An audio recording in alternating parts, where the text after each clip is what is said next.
करेंगे। इसमें साक्षरता और डिजिटल साक्षरता के बारे में हम जानेंगे। तो साक्षरता क्या होती है? वैसे साक्षरता होती है पढ़ने लिखने और उन चीजों का ज्ञान रखने की क्षमता को साक्षरता कहते हैं। लेकिन साक्षरता विभिन्न रूपों में जानी जा सकती है, जैसे कि कार्यात्मक साक्षरता, वित्तीय साक्षरता, डिजिटल साक्षरता। इसमें कमियां भी बतानी है, ठीक है? ध्यान से कार्यात्मक साक्षरता। कार्यात्मक साक्षरता क्या होती है? जब हम किसी कार्य को करते हैं तो उसके लिए जो हम किसी ज्ञान को अर्जित करते हैं वो उस कार्य को करने के लिए कार्यात्मक साक्षरता के रूप में जानी जाती है। वित्तीय साक्षरता क्या होती है? वित्तीय साक्षरता हम वित्तीय कौशलों से संबंधित ज्ञान को कहते हैं। जैसे हमारे पास वित्त है यानी धन है, तो हम उस धन को किस प्रकार निवेश करेंगे, उसका बजट कैसे निर्माण करेंगे, वो सब वित्तीय साक्षरता के अंतर्गत आता है। इस पर डिजिटल साक्षरता। इसमें ज्यादा नहीं जाओ, पूरा बताओ, तभी से बता पाओगे। क्या तो हम मेन पॉइंट्स को हाईलाइट करो। इसमें कर देंगे 5 मिनट में पूरा। डिजिटल साक्षरता। डिजिटल साक्षरता का अभिप्राय डिजिटल तकनीक, संचार उपकरणों और नेटवर्क का उपयोग कर सूचना को प्राप्त करने, प्रबंधित करने, एकीकृत करने, मूल्यांकन करने और निर्मित करने की क्षमता से है।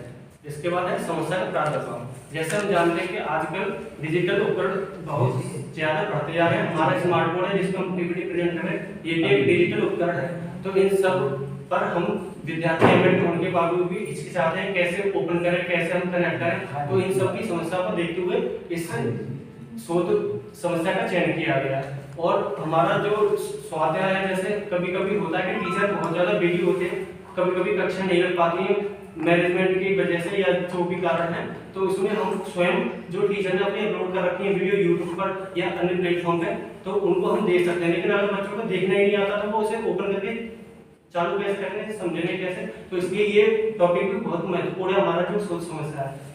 अब दूरस्थ शिक्षा, जैसे कि हम सब जानते हैं कि आजकल डिजिटलाइजेशन की वजह से एनईपी 2020 के कारण ये बोला गया है कि हम दूरस्थ जो सुदूर क्षेत्र है वहाँ पे जितने भी विद्यार्थी रहते हैं उन्हें शिक्षा वो भी गुणवत्तापूर्ण प्रदान की जाए। तो हर जो गुणवत्तापूर्ण शिक्षक है वो वहाँ पर अपनी पहुँच नहीं बना सकते, क्योंकि हर जगह जाना संभव नहीं है। इसलिए हम डिजिटलाइजेशन के थ्रू, डिजिटल उपकरणों के थ्रू उन्हें अपनी शिक्षा प्रदान कर सकते हैं। तो इसलिए हमारी ये सोच समस्या इसलिए बहुत जरूरी भी है।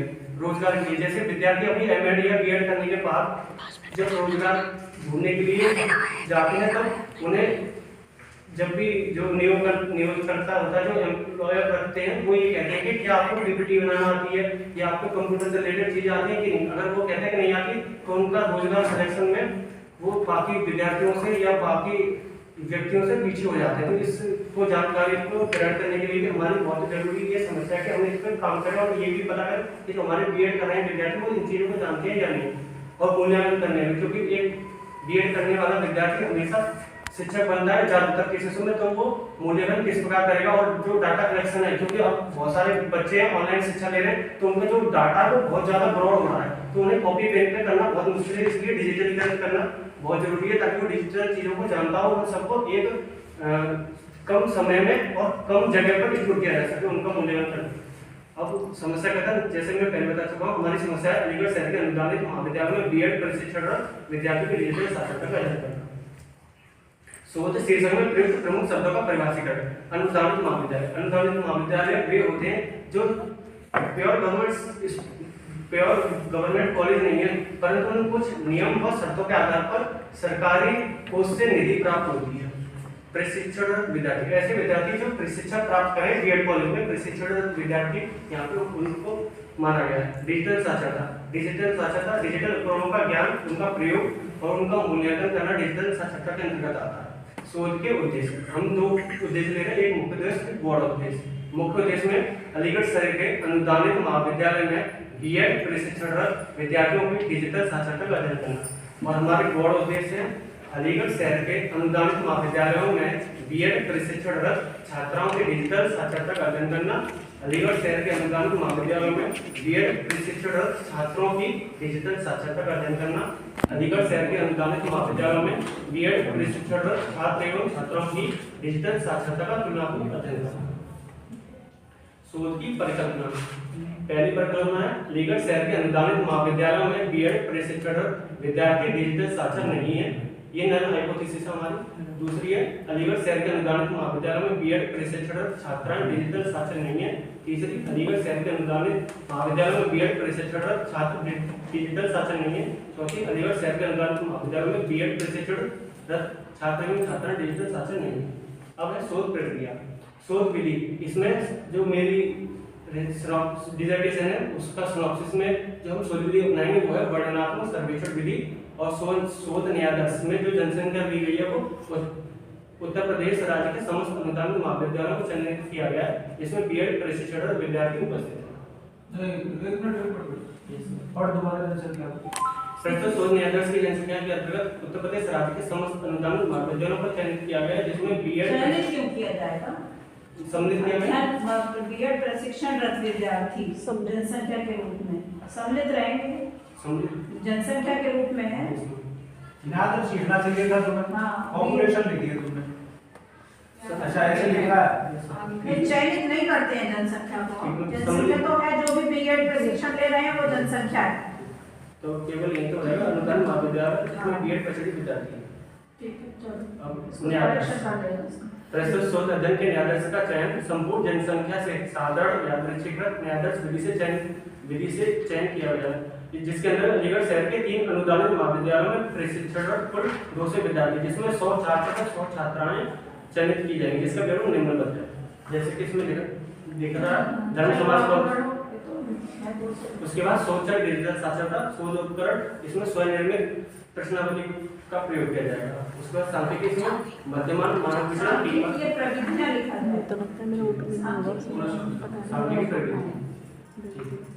इस पर शोध अध्ययन की सीमांकन समय को धन को ध्यान में रखते हुए प्रस्तुत शोध अध्ययन निम्नलिखित सीमाओं के अंतर्गत धन को ध्यान में रखते हुए नहीं, धन की बचत को ध्यान में रखते हुए। बचत ही तो करेंगे उसमें। जी दयान ऐसे लिखा जाता है हिंदी को। वो टाइपिंग में कौन सा फॉन्ट है बेटा जी? सर ये तो मोबाइल वाला फॉन्ट है, उसमें मंगल फॉन्ट। इसको बदल लिया करो बाद में। इसको जैसे 2-3 फॉन्ट बड़े अच्छे हैं हिंदी के यूनिकोड के। एक तो अपराजिता और एक है संस्कृत टेक्स्ट। ये मतलब ऐसे करते हैं जैसे कि ये कुर्तदेव जैसे ही है। ये थोड़ा सुंदर कम लग रहा है, वो कर लोगे बदल लोगे उसको तो ज्यादा बढ़िया। संस्कृत टेक्स्ट सबसे सुंदर है, कोकिला भी उसी के मतलब है बराबर है। इनको सेलेक्ट करके उसमें बदल लेना तो बढ़िया लगेगा।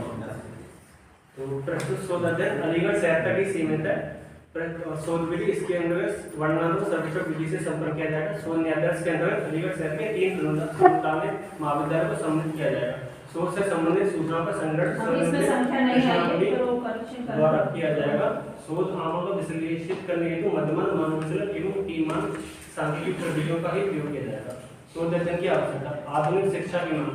आधुनिक शिक्षा में इनको पढ़ लो बस। आधुनिक शिक्षा की मांग, शिक्षण में सुधार हेतु, समाज में समावेशिता हेतु, छात्रों की भागीदारी, नवाचार एवं रचनात्मकता हेतु, ठगी से बचाव हेतु, रोजगार हेतु। ठगी की जगह कोई और बढ़िया शब्द इस्तेमाल करना।